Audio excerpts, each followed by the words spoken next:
Hey everybody, I'm here with Peter. How are you doing today? I'm doing great. How you doing? I'm doing incredible. He's an attorney in New York, and we had an interesting conversation on the phone. I asked for me to do an interview with him. He told me yes, graciously. So, we're talking about some things before this podcast. I wanted to know, like, what do you do on a daily basis that's different from most people that they should be doing? So, look, one of the things that I love about my job is how many people can say that they use the Constitution of the United States every single day of their lives. And just on a regular basis, we use the First Amendment, the Second Amendment, the Fourth Amendment, the Fifth Amendment, and the Sixth Amendment. All of those constitutional provisions we use on a daily basis. Okay, so we represent people in court. Believe it or not, those things come up on a regular basis. Okay. Wow. And so you mentioned something about young attorneys, like what you tell them when they're first starting to try cases and work cases. Right. So, look, one of the things that I like to get back to is the basics. I was trained as a prosecutor in the Manhattan DA's office during the crack epidemic of the 1990s. We had a lot of cases, right? And we worked really hard. We worked long hours. But one of the things was you never go to your boss and ask them a question where it's right in the book, right? And they would literally take the book off the shelves back in the 90s and throw it at you and say, it's in here. Why didn't you open it? Right? So, you just didn't do yourself a service by walking in with a stupid question or walking in with a question that you could have answered on your own. Now, I don't throw books at people, but I do think that a good starting point is read the statute, read the constitutional provision, read the law, and then we can talk about the minutia and talk about case law. But as a starting point, know what the law is, know what basic principles we're trying to enforce.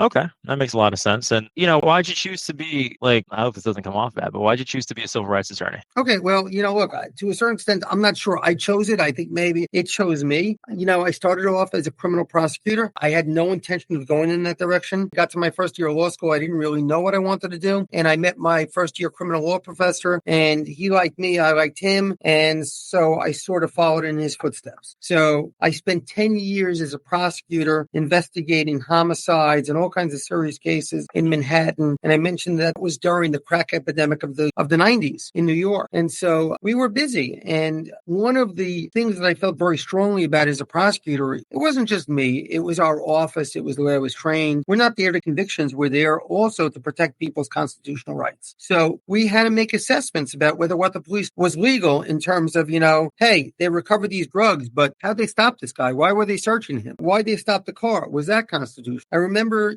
being on patrol with police officers, and we were stopping cars for traffic infractions, and we were in plain clothes. We weren't in uniform. We didn't have a marked car. And it's like, why are we doing this, right? We're doing this to arrest people with guns and drugs, but does anyone even have a traffic ticket in the car? Or is this just BS? Like, we're coming up with excuses to stop cars. And so I remember telling them, listen, if there's no traffic tickets, if no one in this police car has a traffic ticket, then I don't think we should be stopping people for running a red light, because it seemed to me that that's just a pretext to get to stop a car. So we really believed in the rule of law. We believed in the Constitution when I was a prosecutor. And so as a criminal defense attorney, when I left that, I felt very strongly about continuing to enforce the Constitution. I really believe very strongly in our system of justice, right? It's imperfect, but the fact is that I cannot point you in the entire world of a better system. So, and if anyone has a better system that they can point to, I'm willing to listen. But I only believe that our system of justice works if everyone follows the rules and does their jobs, right? I have no problem with the police officers arresting people, but the prosecutors have to do their jobs and screen those cases and make sure that the police did everything right. And then the defense attorney has to fight zealously for their client, whether or not they think it's important or not, whether or not they like the guy or not, whether or not he's a bad guy or not. They have to do their job. And the system only works if everyone does their job. So to a large extent, I kind of feel like being a civil rights lawyer kind of found me.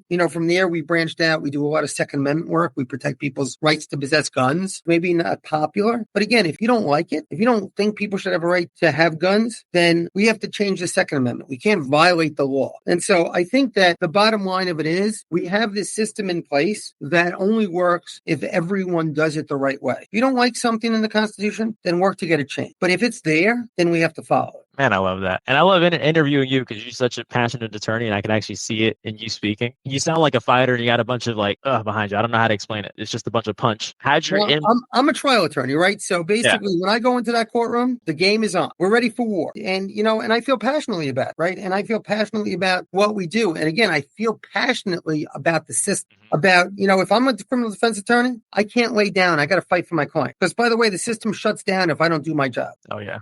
I agree with you so much. And your upbringing influenced your career. How did it make that whole punching thing happen? Yeah, no, listen, I think that's right. I think you're picking up on something from my upbringing, right? To a large extent, I'm a kid from the streets, right? I grew up in New York City. I grew up in Brooklyn. We talked about the crack epidemic of the 90s, but I grew up in Brooklyn in the 70s and 80s, right? And Brooklyn was a rough place back then, right? And maybe it's going back that way now, but it was a rough place. I took the subways to school every day. I went to New York City public schools. I think I had the best education money could buy for free, but I was with all kinds of people and I learned how to deal with everyone and I learned how to ride the subways and I learned how to walk the streets. And so I take that approach in the courtroom when I'm dealing with judges, when I'm dealing with jurors, when I'm dealing with my clients. Okay. Treat everyone with respect. I don't care if you came to my office because you're charged with the most heinous crime. That doesn't make you a bad person. It means maybe you did a stupid thing. Maybe you didn't, right? That's not my job to determine. My job is to protect your rights. Great. And for the final question, I know I called you to do this, but why did you choose to do this podcast? Because there's a bunch of other things you could be doing with your time. Yeah, you know what? Look, I got a pile of papers here. I could be doing a lot of work. Here's what I'm going to say to you. This is an important message, right? And this is an important platform. The fact is that I see a lot of attorneys in the courtroom not doing their job. And that's one of the reasons I'm so passionate about doing my own job. The fact is that you can't be a criminal defense attorney. You can't call yourself a criminal defense attorney unless you're willing to stand up for people's rights. And it may not be people you're particularly fond of. They may not have done things that you approve of, but that's not the point. The point is that if you claim to be a criminal defense attorney, if you claim to be any kind of attorney, then you have to live within the rules that you agree to abide by, that you agree to enforce. And so I think this is an important message to get out there. I think it's an important message to make sure people understand that there is a system of justice in this country that is effective and it works, but it depends on each of us to play our role within that system. And if you decide that, look, I'm going to be judge, jury, executioner, then the system breaks down. And so this is the kind of message that I really need to get out there. And I think your platform is an important way of getting it out there. That's perfect. And I think that it's extremely important for everybody to hear. By the way, where can they find you online in case they want to retain you or in case they want to refer something to you? So, look, it's a great question. So my name is Peter Tilem, Tilem.